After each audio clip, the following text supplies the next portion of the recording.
diskusi dan dialog mempersada PAS di pentas perjuangan. Seterusnya yang berbahagia, yang berhormat Datuk Dr. Mujahid Yusof Rawa, merupakan penulis buku Melakar Agenda yang akan dilancarkan oleh Fadilatul Ustaz Ahmad Awang pada malam ini sebentar sahaja lagi. Seterusnya yang berbahagia, kita ada juga yang berhormat Sa'id Sunik, Adun Hulu Kelang.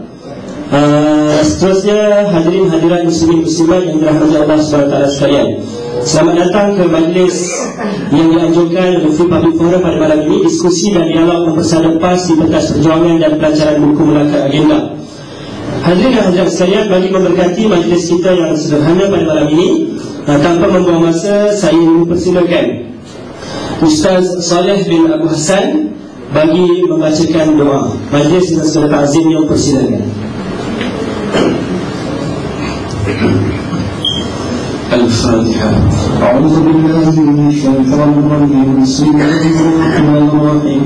الحمد لله رب العالمين الرحمن الرحيم مالك يوم الدين إياك نعبد وإياك نستعين اهدنا الصراط المستقيم صراط الذين أنعمت عليهم غير المغضوب عليهم ولا الضالين.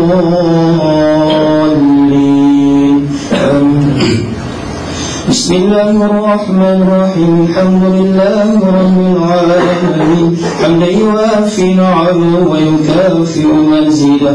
يا ربنا لك الحمد كما ينبغي جلال وجهك الكريم وعظيم سلطانك.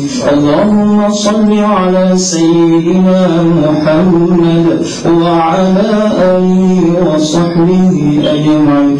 اللهم إنا نسألك علما نافعا وعملا متقبلا ورزقا حلالا طيبا.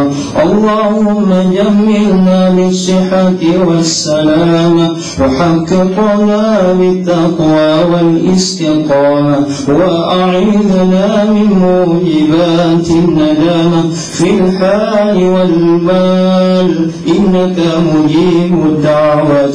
اللهم إنا نسألك رضاك والجنة ونعوذ بك من سخطك والنار.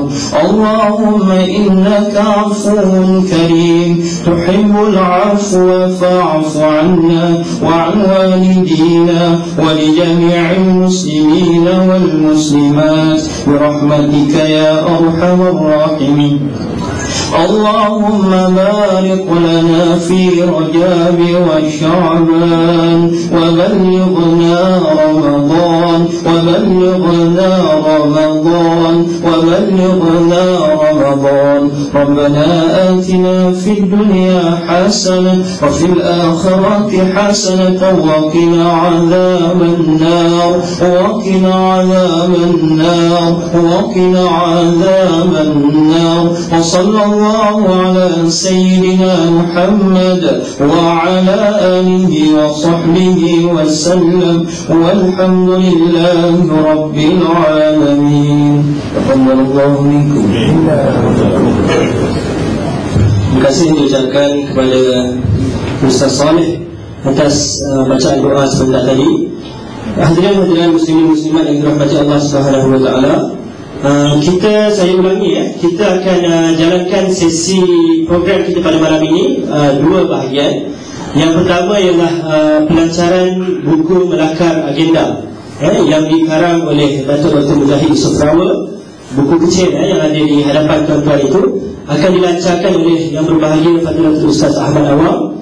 Seterusnya beliau akan memberi sedikit ucapan dan akan dilancarkan oleh Ustaz Ahmad Awang. Kemudian kita masuk ke bahagian yang kedua, iaitu sesi diskusi dan dialog mempersada PAS di pentas perjuangan.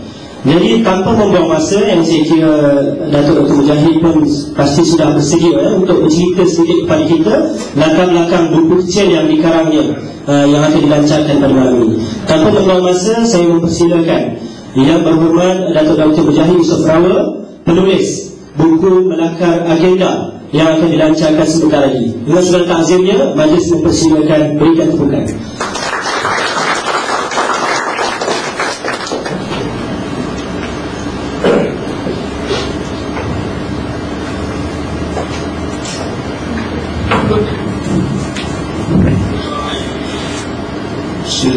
Bismillahirrahmanirrahim. Assalamualaikum warahmatullahi ta'ala wabarakatuh. Alhamdulillah wa bihi nasta'in. Wassalatu wassalamu ala rasulil amin wa ala alihi wa sahbihi ajma'in. Qala rabbi shrah li sadri wa yassir li amri wahlul 'uqdatam min lisani yafqahu qawli.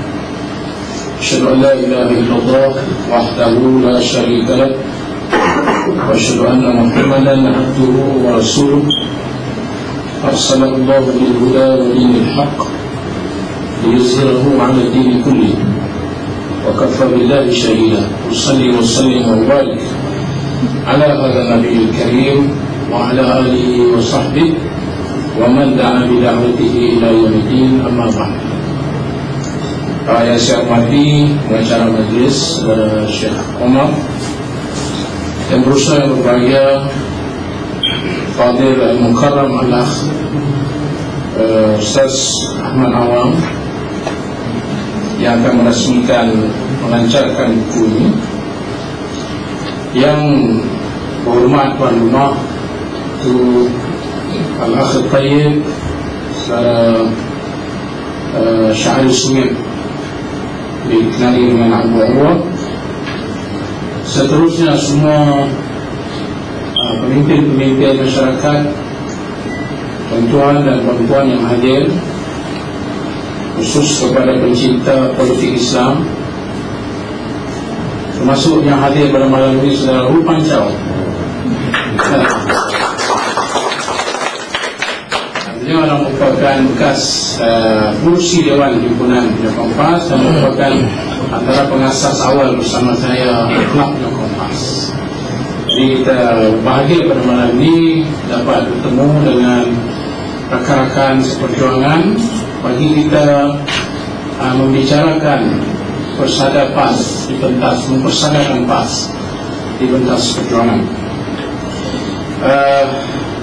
Saya minta saya ambil kesempatan ini minta kepada Ustaz Mawang melancarkan buku ini bagi kita memperkenalkan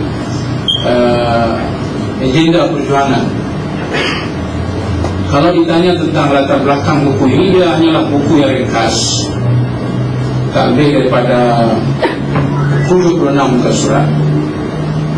Tetapi tujuan dan matlamat buku ini adalah bagi menjawab suasana sukar yang sedang dilalui oleh parti kita, Parti Islam Malaysia PAS. Dia adalah saat sukar dari sudut kita berhadapan dengan berbagai cabaran. Dan ini bukan buku pertama saya tentang PAS.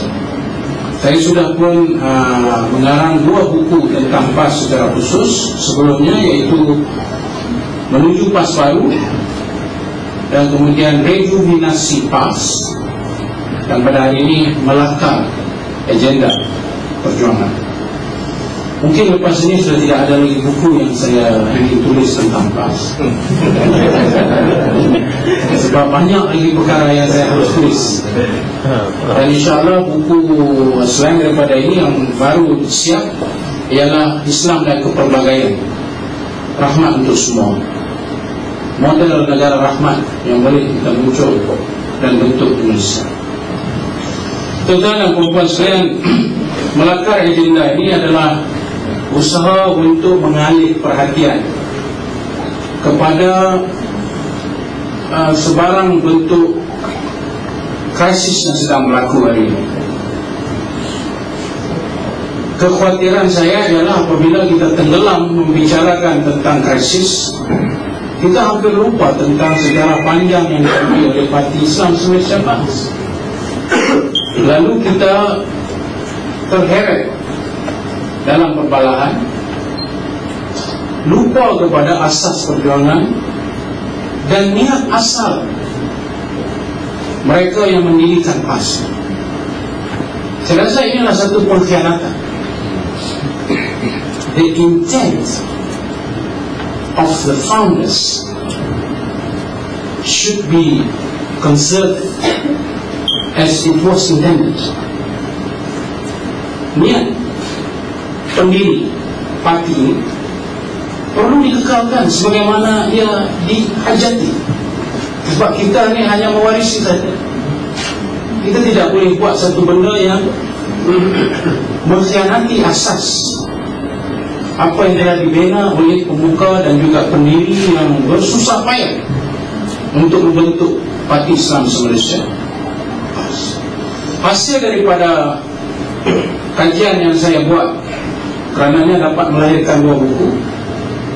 Dalam suasana getir dan juga suasana sukar yang sedang dilalui oleh parti ini, saya seolah-olah menyeru kepada ahli PAS sekalian bahawa marilah kita kembali kepada niat asal parti ini ditubuhkan. Ya, tidak salah untuk kita membuat adjustment atau apa dinamakan sebagai adaptation. There is nothing wrong for a political party to adapt itself to the new surrounding, but it shall never forego the intent of why it was formed in the first place. Tidak ada salahnya kita menyesuaikan diri dengan perkembangan semasa, tapi sama sekali tidak boleh kita lari daripada niat asal. Kenapa PAS ditubuhkan? Inilah yang jadi permasalahan hari ini. Saya melihat dengan segala kekesalan, seolah-olah hari ini PAS telah di-hijack oleh pihak tertentu, lalu coba untuk membawa landasan perjuangan PAS ini lari daripada niat asal. Kenapa dia ditubuhkan? Bukan sukar untuk saya kembali kepada the intent, niat kenapa parti ini ditubuhkan, kerana saya hanya perlu merujuk kepada perlembagaan parti. Parti ini terbina di atas 2 asas penting, yaitu ideologi dan perlembagaan. Jikalau sesuatu perjuangan itu ada ideologi tetapi tidak ada perlembagaan, mula jadi. Begitu juga kalau sesuatu perjuangan ada perlembagaan tapi tidak ada ideologi. Dalam hal ini, ideologi yang dimaksudkan dengan istilah yang mudah difahami oleh orang ramai ialah, itulah dia Islam, yang menjadi asas, yang menjadi mabda' asasi yang terbina atasnya perjuangan Islam kita. Tuan-tuan dan puan-puan, ada beberapa perkara yang saya cuba menjawab dalam buku ini, yaitu bab awal yang saya sentuh, yaitu PAS dan dasar Islam. Kenapa? Kerana dasar Islam yang dibawa oleh PAS tidak mungkin berubah. Malah Islam dan PAS tidak boleh diceraikan. Yang ni yang orang faham. Mereka melihat apabila kita menyesuaikan diri dengan realiti yang ada, maka mereka menuduh kita telah lari daripada dasar. Saya beberapa kali saya sudah ulang, kalau siapa baca pemikiran tulisan saya, siapa yang rajin tengok blog saya drmujahid.com, siapa yang baca saya punya opinion dalam Malaysia Insider, saya tidak pernah menyatakan kita perlu menggadaikan prinsip Islam. Never have I mentioned even a word that indicates our party should relinquish their Islamic principle. Never. Kalau ada orang pernah kata begitu, jumpa saya. Saya tidak pernah menyatakan kita kena tinggal Islam karena kita nak, contohnya, menyesuaikan diri dengan realiti. Saya hanya menyatakan Islam itu perlu dibawa dalam konteks realiti hari. Itu 2 benda yang berbeza. Islam perlu dibawa dalam realiti dan konteks yang ada hari ini. Bukan konteks hari ini menuntut Islam supaya tidak dibawa. Itu perkara yang berbeza. Dan saya telah menyebutnya dalam bab awal, yaitu PAS dan asas perjuangan, yang tidak akan boleh terpisah walau apa saja berlaku. Dan saya sama dengan mereka yang memahami konsep ini, akan terus kekal dengan sikap ini. Dan inilah the way forward. Bukan menyatakan kita nak tinggalkan Islam, tetapi Islam yang kita bawa adalah Islam yang praktikal dalam realiti yang dihadapi oleh Islam hari ini. Sebab itulah dalam PAS dan asas perjuangan, saya menyatakan bahawa perkara ini sudah pun dipahami oleh mereka yang mengasaskan PAS sejak dulu. Bukan benda baru. Kalau kita tengok prinsip Islam yang diperjuangkan oleh PAS, ialah diterjemahkan melalui ciri Islam yang penuh dengan rahmat, keadilan dan kesederhanaan. Betul apa saya kata, mana-mana pemimpin-pemimpin PAS, kononnya yang baru balik daripada Mesir, hebat, ustaz-ustaz, ulama-ulama ni, mereka faham tak intent, mereka faham tak niat asal, kehendak pendiri-pendiri PAS pada mulanya, mereka faham. Karena kalau kita rujuk kepada di sini,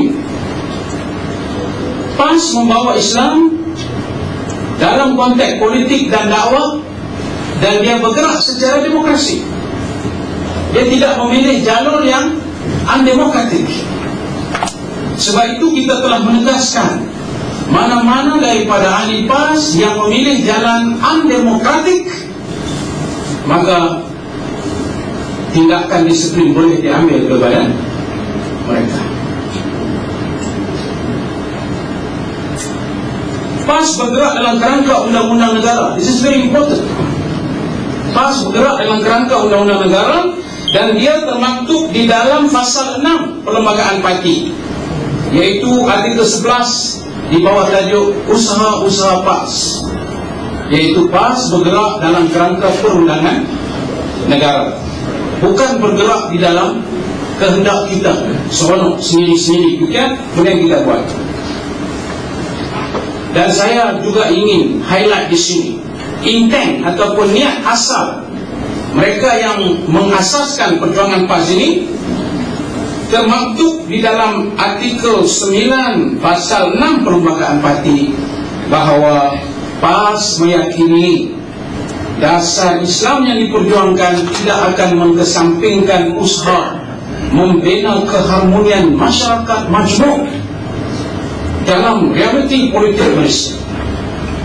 Sebab itu kalau orang kata PAS ini tak sesuai sebab masyarakat kita majmuk, intent atau niat mereka yang mengasaskan PAS sudah menjawab persoalan ini. Sedangkan waktu PAS ditubuhkan, PAS didominasi oleh pemikiran Melayu.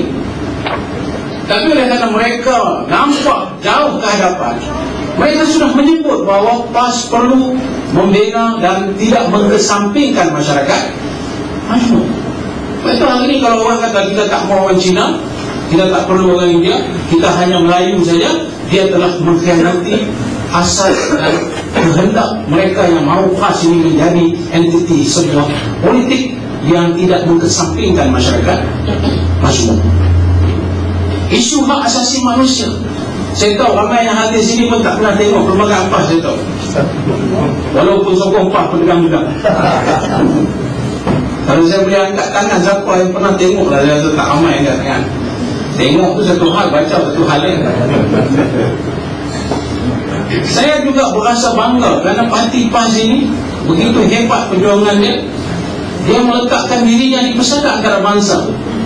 Artikel 10 pasal 6 Perlembagaan Parti menyebut PAS komited kepada usaha untuk menyertai dan bekerjasama dengan semua pihak, termasuk Persatuan Bangsa-Bangsa Bersatu, PBB. Sudah sebut tu tahun 50-an, sudah sebut kita akan bersama dalam masyarakat. Sebab itu hari ini ada pemimpin PAS yang bercakap seolah-olah dia berasa dia nak hidup dalam alam dia sahaja. Ini bukan intent pendiri-pendiri PAS. Kalau dia rasa PAS ini hanya boleh hidup untuk dia, sesama dia, maka saya rasa mereka telah khianati niat asal PAS itu ditubuhkan.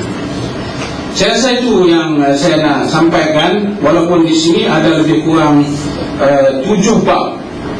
Kalau boleh saya sebut PAS dan asas perjuangan, tuan-tuan telah baca. PAS dan Melayu.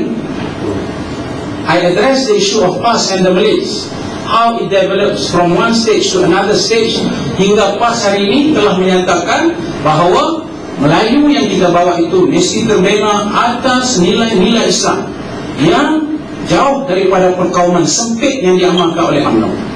Tapi hari ini kalau kita pun pandai macam UMNO juga, bawa Melayu dalam kerangka sempit, bercanggahlah ia dengan kehendak yang ditentukan oleh pengasas kita. Saya juga sebut tentang PAS dan demokrasi. Tuan-tuan baca tentang PAS dan demokrasi. Saya sebut PAS dan hak asasi manusia. Saya sebut PAS dan perundangan negara. Saya sebut PAS dalam masyarakat majmuk. Dengan kata lain, kalau tuan-tuan baca buku ini, seolah-olah inilah kita melakar perjuangan kita tanpa kita terdesak untuk menggadai asas dan dasar kita yang ditendaki oleh pendiri-pendiri Parti Islam Semesta. Saya cadangkan buku ini dijadikan rujukan supaya kita elak daripada diheret oleh perbalahan-perbalahan yang tidak produktif, yang lebih destruktif daripada konstruktif ini. Dan lebih buruk pada itu, perbalahan ini adalah percaturan orang yang tak kenal mengenal dan mati. Dan kita menjadi mangsa the end game and script yang mereka nak, bukan yang kita mau. So, you decide. We dictate how the party should be. We decide the future of this party. We want to be, at the end of the game, it is the party that decides about how it should move forward. Dan buku ini memberikan penjelasan tersebut. Akhirnya, saya telah diperingatkan oleh Ustaz Ahmad Awang tentang kesilapan taktikal. Ya, Ustaz Ahmad Awang ni, Quran ni memang dekat dada dia. Kalau kita tak lantik dia jadi pemimpin ni,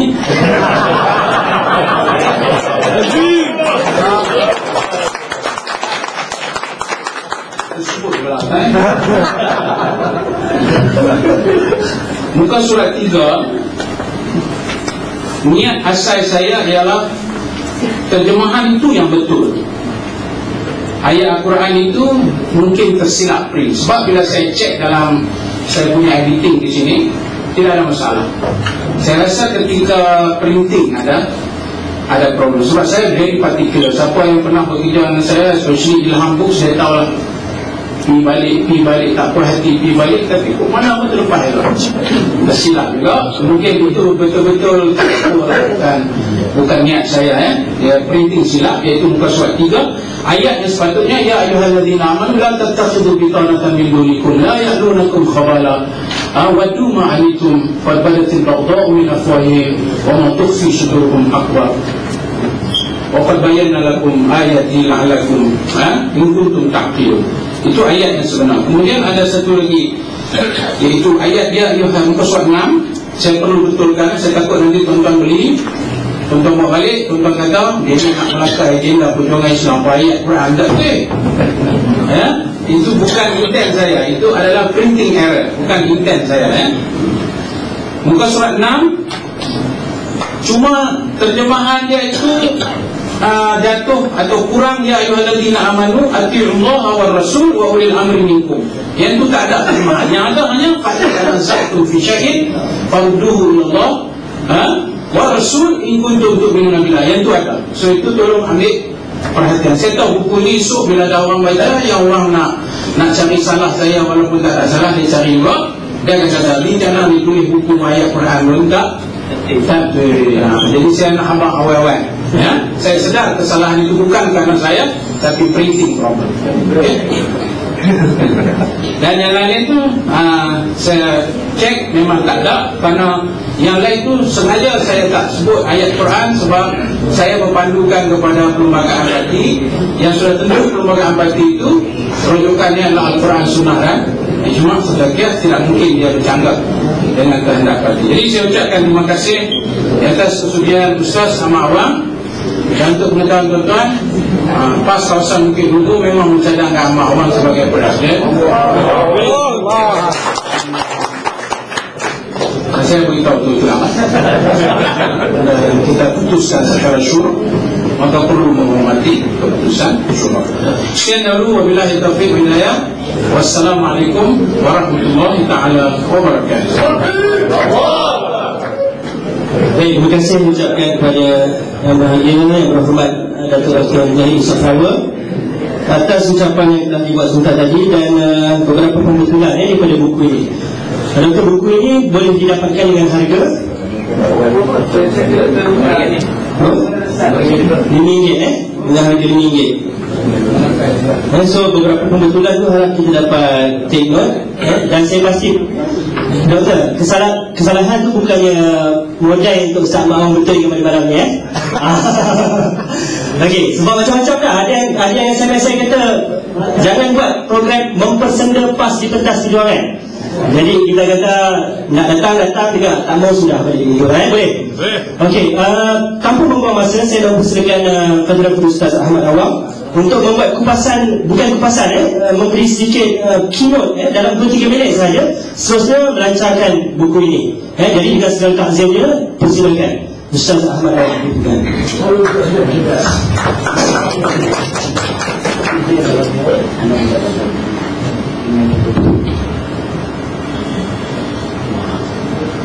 Assalamualaikum warahmatullahi wabarakatuh. Alhamdulillah, nahmaduhu wa nasta'inuhu wa nusallimu ala rasulihi wa ala alihi wa sahbihi, amma ba'd. Yang dihormati dikasih Syekh Omar untuk acara majlis diskusi mempersadar sadar PAS di pentas perjuangan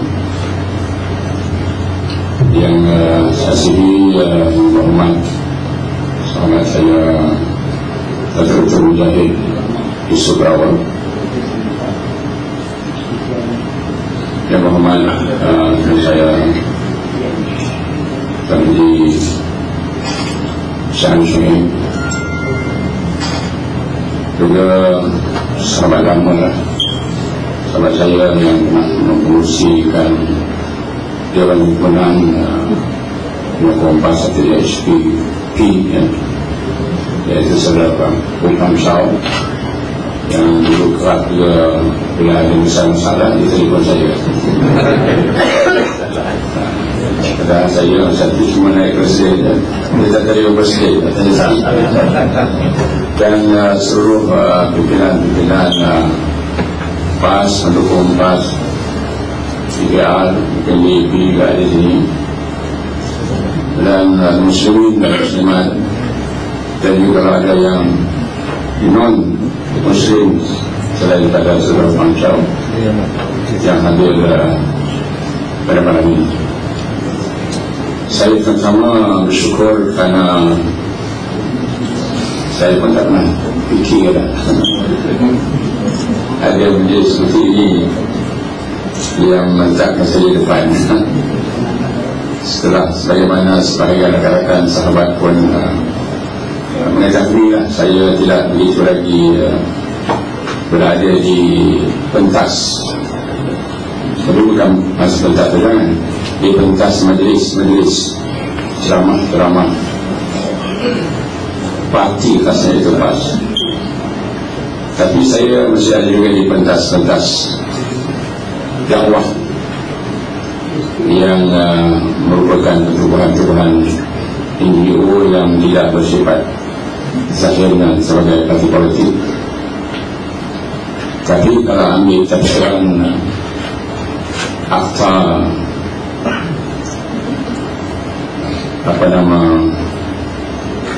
pertubuhan 1966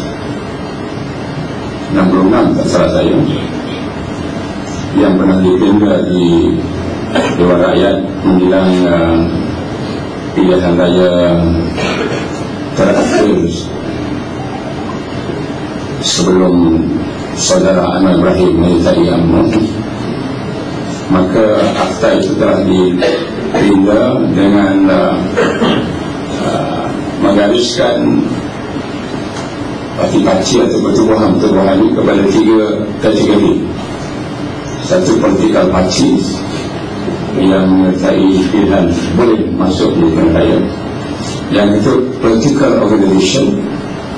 Kalau hari ini itulah badan-badan NGO seperti ABIM, Satu Ulama Malaysia yang pernah saya sekali, dan lain itu NGO itu. Karena yang ketiganya ialah friendly organization seperti Khairat Kematian, Satuan Bola Sepak, ya.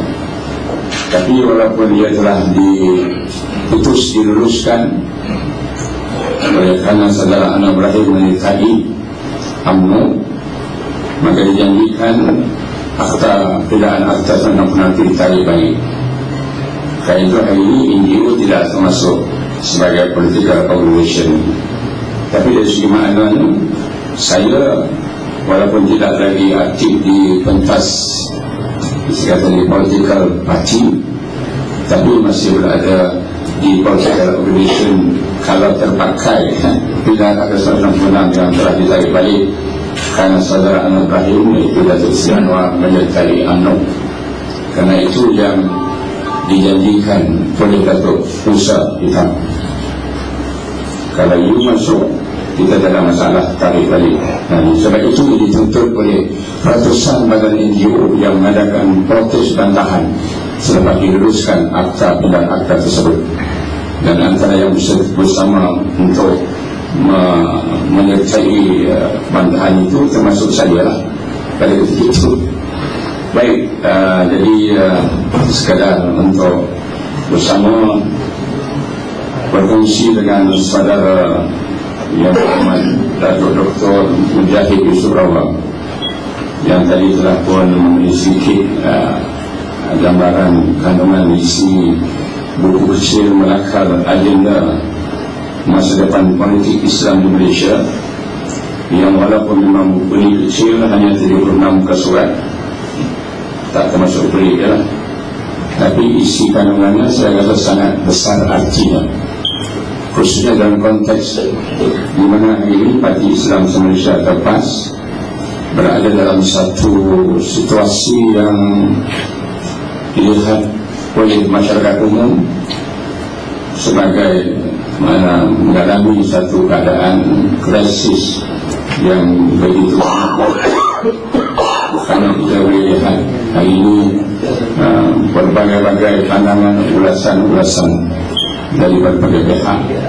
Jadi hari ini kita tidak hanya dapat maklumat kita melalui akhbar-akhbar. Kalau dulu hanya menjadi utusan Malaysia berita harian, kalau melayunya hari ini melalui media sosial maya kita boleh tengok berbagai-bagai ulasan-ulasan, komen-komen mengenai kedudukan keadaan PAS hari ini.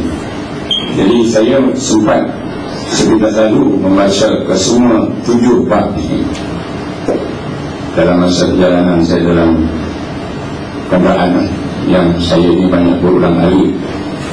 Lebih-lebih lagi balik ke utara, iaitu ke tempat lahir saya di Gunung Semangguru, dan saya pusat dakwah di sana, di mana setiap minggu di balai kuliah tasawuf Islam ada program mingguan. Di samping juga pada waktu malamnya saya ada kegiatan dakwah tadi di kawasan Taiping, di bandar Taiping, karena di situ saya tempat yang saya boleh diterima oleh masyarakat jamaah masjid. Karena di kawasan Parlimen Badan Serai, Pak Ibn Tatu memang saya tak bisa pergi lah, tapi barangkali kalau saya pergi pun Ahli Muhammad Ahli Parlimen ada sini, tapi beliau pun tidak, beliau pun tak boleh masuk juga. Jadi membaca apa yang tadi sedikit telah digambarkan, saya melihat inilah memang benar-benar dapat memberi panduan kepada kita untuk mengenali apa cara yang kita boleh menyelesaikan atau berusaha ke arah menyelesaikan dan merungkai persoalan-persoalan yang membawa kepada apa yang boleh disebut sebagai krisis dalaman parti PAS. Sekalipun pimpinan-pimpinan tertentu tidak begitu maknanya mengaku, tidak mau mengaku lah adanya krisis ini, mereka hanya perkara kecil saja. Tapi dalam keadaan kecil pun kita lihat begitu kawat kelihatan golongan-golongan tertentu yang berusaha untuk kononnya menyelamatkan PAS ini supaya terus ianya berada di bawah apa yang dikenal istilah kepimpinan ulama. Jadi insyaAllah mungkin dalam diskusi nanti yang itu kita bincangkan. Tapi dalam buku ini saya melihat barangkali ini juga memudahkan laluan diskusi sementara nanti, karena apa yang saya baca saya terfikir inilah dia soalan-soalan yang sebenarnya dihadapi dalam situasi sekurang-kurangnya dalam tempoh 2 tahun terakhir ini, atau yang paling kita kata nyata kelihatan krisis jemaah atau parti ini bermula benar-benar kelihatan timbul muda gawat dalam isu pemilihan ganti kepada Tan Sri Ibrahim sebagai MB Islam. Jadi daripada situ saya hari ini, walaupun nampaknya Tan Sri Khalid pun dia tak ada masalah apa-apa dah sekarang ni, dia boleh bersama untuk menyatukan umat Islam di seluruh Asia bersama presiden kita. Tetapi yang masalahnya untuk macam mana satukan jamaah Islam dalam lingkungan sekurang-kurangnya parti Islam Malaysia, yang itu yang masih belum dapat terungkap. Jadi dengan itu maka saya ucapkan tahniah kepada Yang Berhormat Dato' Dr. Mujahid Surawa, yang dalam masa yang terdekat ini beliau telah mengeluarkan buku yang boleh dikatakan fokusnya kepada keadaan yang berlaku dalam jamaah Islam terpas dalam masa kebelakang ini. Dan antara buku yang terdahulu yang beliau tulis itu